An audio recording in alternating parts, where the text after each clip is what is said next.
Selamat sore adik-adik, berjumpa lagi di sini dengan Mbak Dwi ya. Nah, untuk kesempatan kali ini kita akan belajar tentang pemanasan global. Jadi kalau misalnya adik-adik di sini tuh mendengar istilah pemanasan global atau global warming, itu dalam benak adik-adik pasti yang terlintas itu adalah panas ya, panas secara global. Nah, sebenarnya pemanasan global itu dalam istilah biologi itu namanya pengertiannya itu adalah peningkatan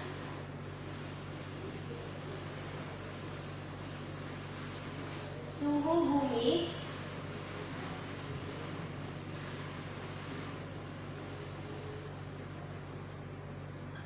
secara abnormal atau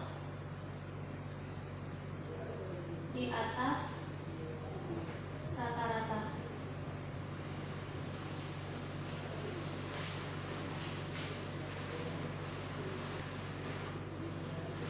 Nah, ini adalah pengertian dari pemanasan global, yaitu peningkatan suhu bumi secara abnormal atau di atas rata-rata.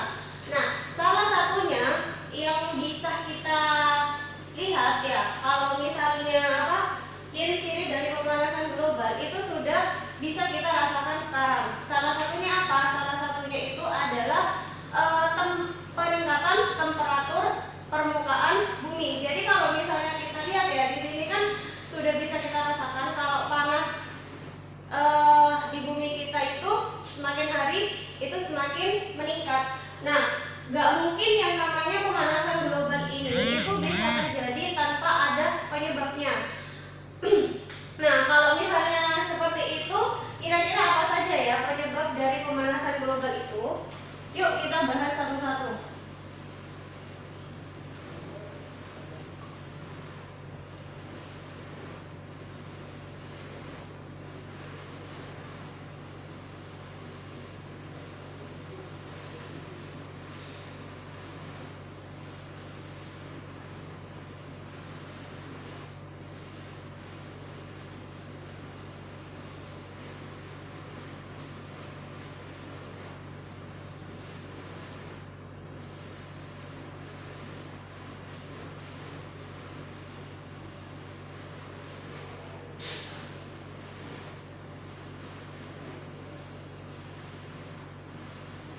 Nah, salah satu penyebab dari pemanasan global itu yang pertama adalah meningkatnya gas-gas rumah kaca.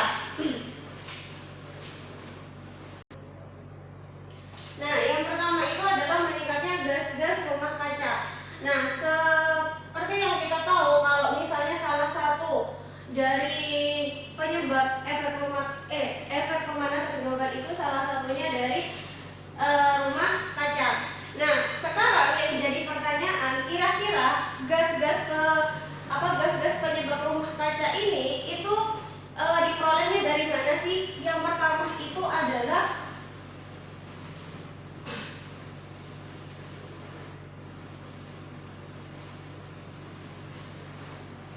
dari energi. Nah, kok bisa Mbak dari energi? Iya, karena kalau misalnya kita tahu sekarang kan hampir semua orang sudah menggunakan listrik. Nah, kalau misalnya kita tahu bahan baku dalam dalam pembangkit listrik itu kan banyak yang menggunakan dari minyak bumi dan batu bara. Jadi ini energi yang pertama ini di sini pengertiannya itu adalah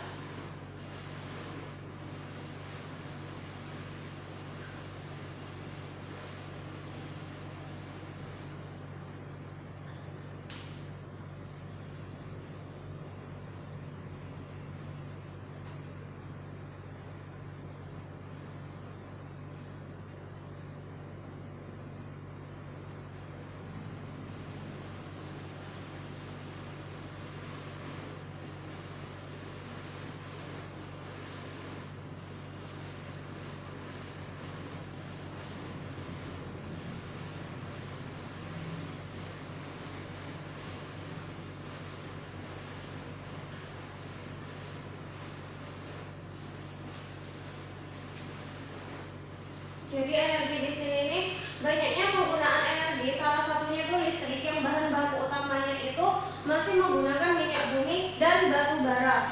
Jadi ketika hasil ini ya, hasil pengolahannya ini untuk untuk menghasilkan listrik ini pasti salah satunya itu akan mengeluarkan gas-gas emisi yang selanjutnya itu akan berperan dalam proses pembentukan rumah kaca. Nah, terus kemudian setelah energi yang kedua itu gas-gas rumah kaca itu juga bisa diperoleh dari transportasi. Nah, kok bisa? Karena kalau misalnya kita lihat setiap transportasi itu pasti akan mengeluarkan yang namanya gas. Salah satunya itu adalah gas CO2. Nah, seperti yang kita tahu, gas CO2 itu masuk ke dalam atau tergolong gas-gas yang berperan dalam pembentukan gas rumah kaca. Nah, transportasi ini itu bisa berasal dari mana saja? Yang pertama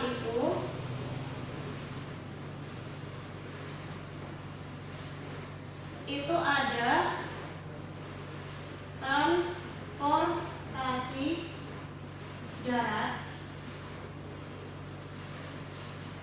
terus ada juga transportasi laut, dan yang ketiga itu ada transportasi udara.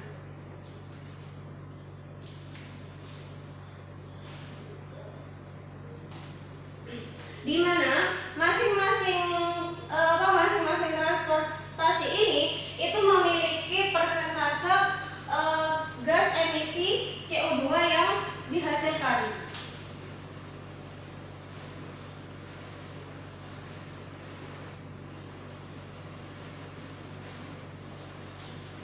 Nah, jadi kalau misalnya transportasi darat itu dia menyumbangkan hampir 76% dari gas emisi yang dikeluarkan. Kalau transportasi laut itu 12% dan transportasi udara itu 10%. Jadi kalau misalnya dari persentase ini kita bisa lihat ya, kalau misalnya transportasi darat itu justru menyumbang emisi gas CO2 terbesar yang nantinya itu bisa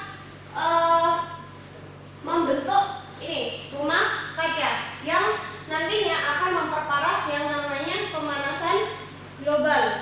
Kemudian yang ketiga itu ada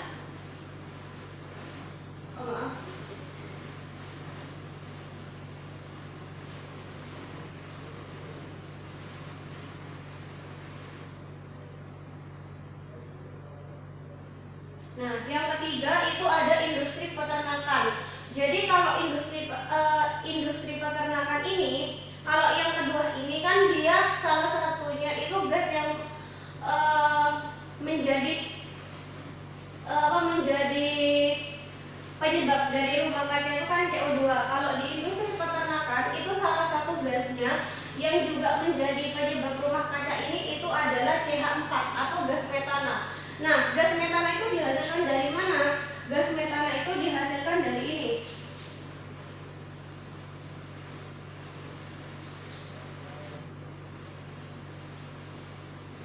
Proses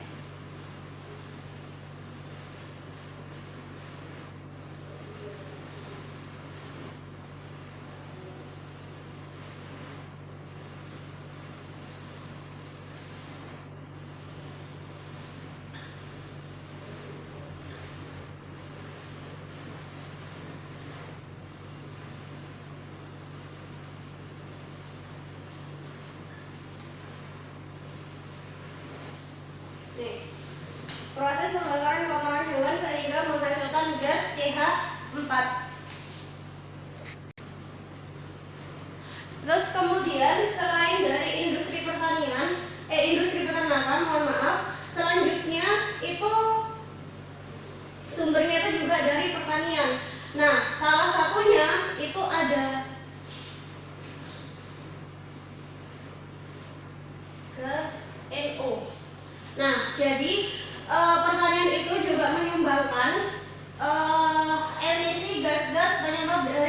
penyebab rumah kaca itu salah satunya adalah gas NO atau nitrogen oksida. Nah, kalau dari pertanian itu sumber dari gas NO itu berasal dari pupuk yang disemprotkan. Jadi kalau misalnya kita menyemprotkan pupuk ke ke tumbuhan atau ke tanaman, itu tidak menutup kemungkinan bahwa sebagian dari pupuk yang kita semprotkan itu juga akan mengalami penguapan ke atmosfer. Kemudian yang selanjutnya itu ada limbah rumah tangga.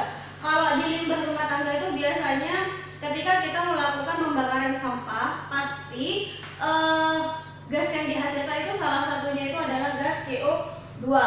Kemudian yang selanjutnya itu adalah dari pencemaran laut. Maksudnya gimana Mbak kalau pencemaran laut? Jadi gini, kalau misalnya kita tahu pasti di atmosfer kita ya, di udara ini itu ada salah satunya itu adalah gas CO2. Nah, seperti yang kita tahu, laut itu merupakan salah satu ekosistem yang yang memiliki peranan yang cukup baik. Salah satunya itu adalah dalam penyerapan gas CO2. Nah, ketika terjadi pencemaran laut, salah satunya itu contohnya aja itu adalah ketika terjadi tumpahan minyak ke lautan, pasti akan menyebabkan pencemaran di sana. Nah, kalau misalnya lautnya tercemar, otomatis fungsi dari laut ini untuk menyerap gas CO2 itu tidak akan berjalan maksimal.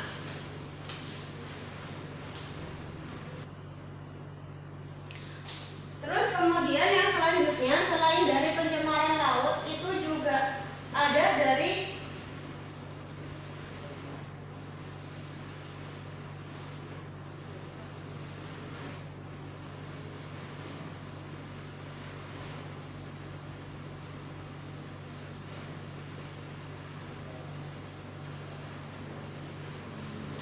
yang terakhir itu ada penebangan dan pembakaran hutan. Seperti yang kita tahu ya, kalau misalnya pohon itu juga memiliki fungsi yang baik di dalam penyerapan CO2, yaitu biasanya sama tumbuhan akan digunakan dalam proses fotosintesis.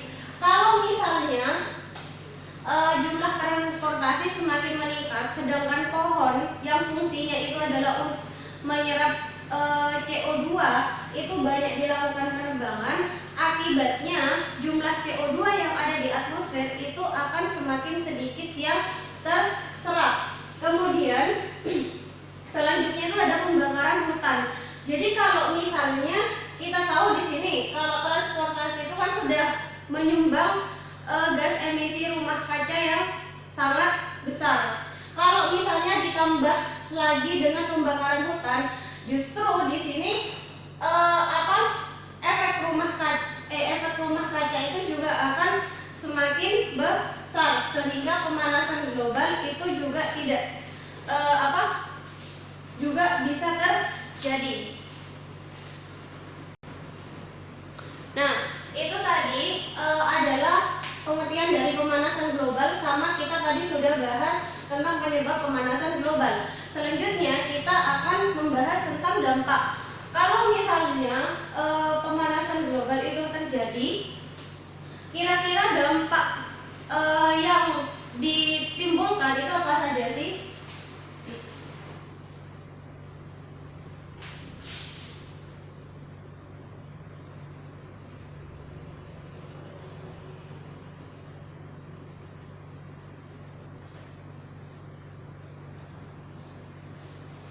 Dampak pemanasan global.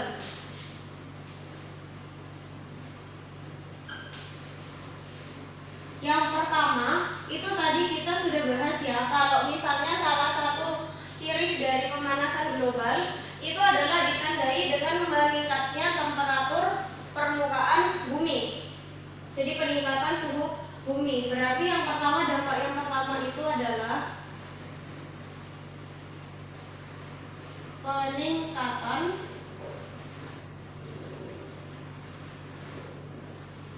temperatur bumi.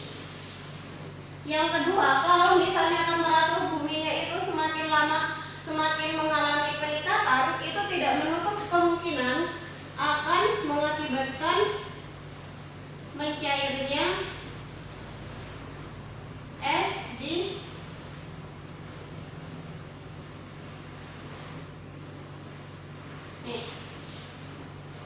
mencairnya es di kutub utara. Terus kemudian kalau misalnya es di kutub utara itu mencair, berarti di sini itu juga akan mengakibatkan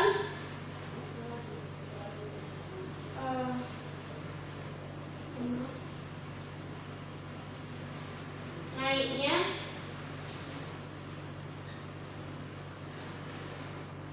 ketinggian air laut. Jadi dari peningkatan temperatur bumi itu nanti akan menyebabkan mencairnya es di kutub utara. Kalau misalnya es di kutub utara itu mencair, itu juga akan memberikan efek yaitu naiknya ketinggian air laut. Selain itu, yang keempat itu adalah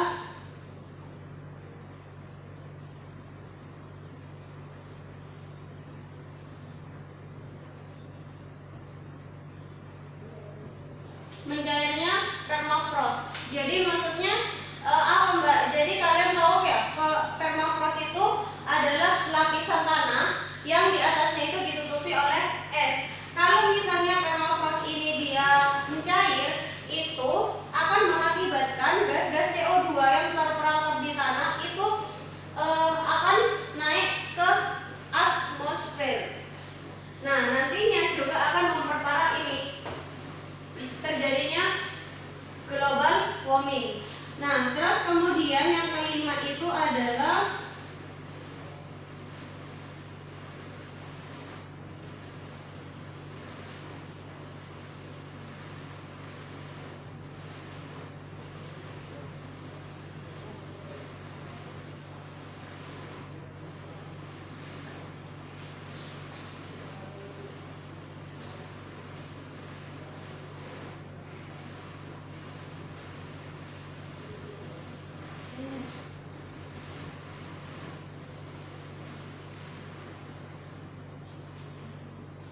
Nah, yang kelima itu musim kemarau akan lebih panjang dibandingkan musim penghujan. Nah, di sini tuh sudah biasa kita rasakan ya, di beberapa daerah itu sudah mengalami musim kemarau. Nah, kenapa Mbak kok bisa seperti ini? Karena kalau misalnya peningkatan temperatur bumi itu setiap harinya itu mengalami peningkatan, berarti kan di sana itu bumi kita kan semakin panas. Jadi kalau misalnya bumi kita semakin panas, maka proses evaporasi ataupun penguapan itu juga akan berjalan lebih cepat. Kemudian yang selanjutnya itu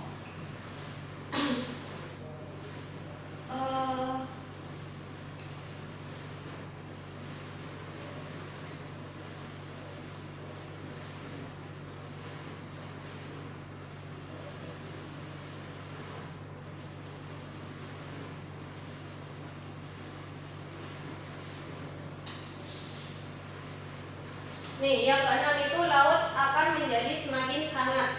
Kemudian yang ketujuh itu adalah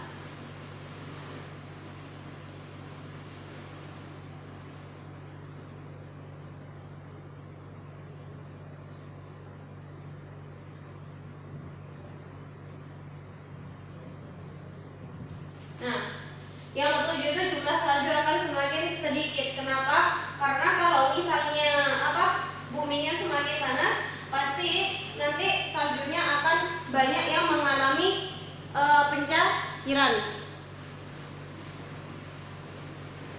Nah, itu tadi beberapa dampak dari pemanasan global. Nah, kalau misalnya kalian bertanya, Mbak, kira-kira gimana sih Mbak cara supaya meminimalisir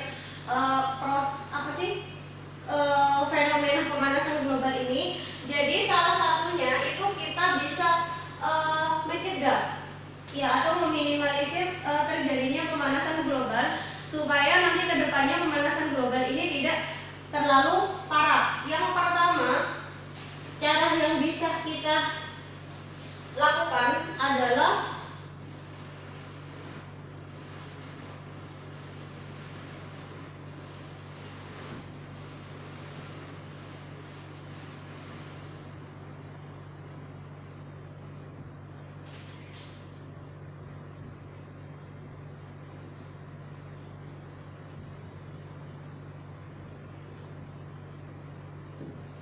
ya, jadi yang pertama itu adalah mengurangi pemakaian energi. Salah satunya itu adalah listrik. Maksudnya gini, kalau misalnya di siang hari yang biasanya masih sering hidupkan listrik dan itu dirasa memang tidak perlu, itu dimatikan saja. Itu salah satu cara dari menghemat penggunaan listrik. Kemudian yang kedua itu adalah kita bisa memanfaatkan energi alternatif. Itu salah satu cara untuk menghemat energi utama, ya, dimana salah satunya itu kalau energi utama itu bahan bakunya adalah minyak bumi dan batu bara. Kemudian yang kedua itu adalah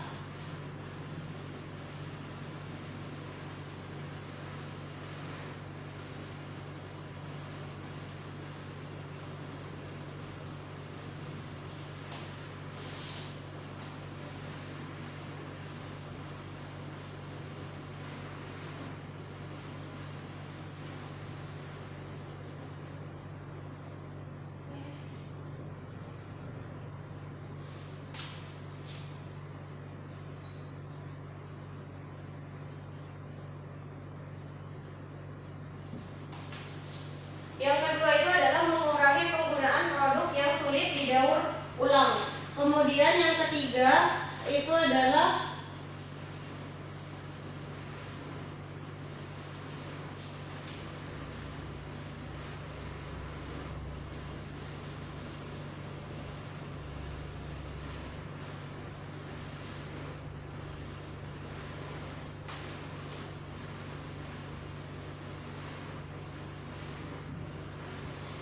itu beralih menggunakan angkutan umum. Nah, kalau misalnya kalian itu bepergian dalam jarak dekat, ya bisa menggunakan kendaraan yang ramah lingkungan. Salah satunya itu adalah sepeda pedal. Terus kemudian yang keempat, ini yang paling penting adalah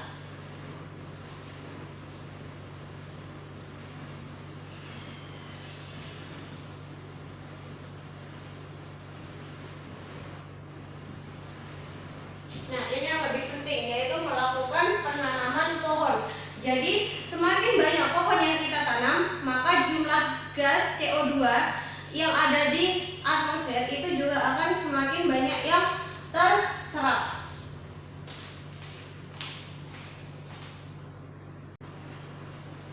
Nah, biar kalian itu lebih paham tentang apa yang tadi Mbak jelaskan, silahkan sekarang buka kaji latinnya halaman 18. Kita coba mengerjakan soal. Yang kita coba dari nomor 2 ya.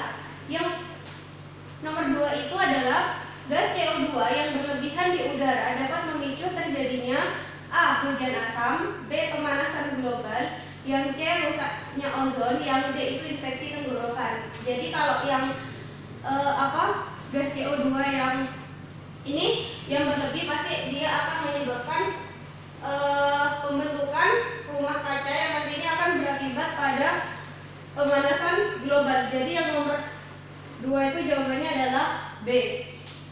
Kemudian yang nomor 3, ketika di udara banyak gas sulfur dioksida, berarti gas sulfur dioksida itu adalah SO2, maka akan menyebabkan terjadinya yang A. eutrofikasi, yang B. hujan asam, C. penipisan lapisan ozon, yang D. itu pemanasan global. Jadi salah satunya itu akan menyebabkan yang namanya hujan asam. Jadi hujan asam itu salah satunya disebabkan oleh gas NOx dan juga SOx. Jadi kalian tahu kan ya, kalau yang namanya hujan asam itu adalah hujan yang memiliki pH yang sangat rendah. Kemudian yang nomor 4, terjadinya hujan asam berakibat pada terputusnya siklus air Yang B, organisme tanah berkembang dengan baik. Yang C, pertumbuhan gulma meningkat. Yang D, tanaman banyak yang mati. Pasti yang nomor 4 itu jawabannya adalah yang D, banyak tanaman mati. Karena memang pH yang dihasilkan dari hujan asam itu sangat rendah, yaitu sekitar 1 sampai 2 pH-nya itu. Efek rumah kaca dapat terjadi akibat yang A, panas matahari terperangkap di bumi karena gas pencemar. Yang B, penggunaan lemari pendingin dan hairspray. Yang C, banyaknya bangunan yang berkaca. Yang D, panas matahari yang terperangkap di dalam gedung-gedung berkaca. Jadi yang namanya efek rumah kaca itu terjadi akibat panas matahari terperangkap di bumi karena gas pencemar. Berarti nomor 5 itu jawabannya adalah A. Kemudian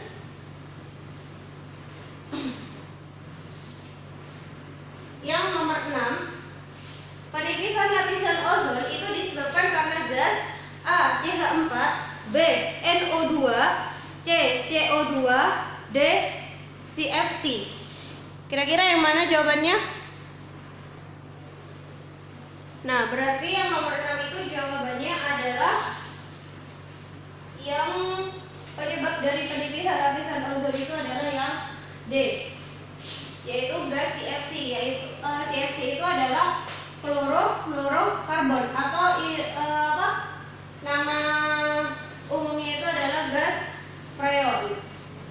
Yang nomor 7 itu polutan yang menyebabkan terjadinya efek rumah kaca sehingga suhu bumi menjadi lebih panas adalah A, CO2, B, CFC, C, SO2, D, NO3. Jadi polutan penyebab efek rumah kaca itu yang paling banyak itu adalah gas CO2. Berarti kalau gas CO2 itu jawabannya adalah yang A. Nah, selanjutnya untuk soal-soal yang selanjutnya itu bisa kalian coba dikerjakan. Nah, semisal nanti kalian ada kesulitan terkait materi kita kali ini, kalian bisa langsung aja chat di grup ya. Nanti kita sebagai tutor akan membantu kalian untuk menjawab soal-soal yang kalian anggap susah. Jadi sekian materi yang bisa Mbak Dwi sampaikan. Kurang lebihnya Mbak mohon maaf. Mbak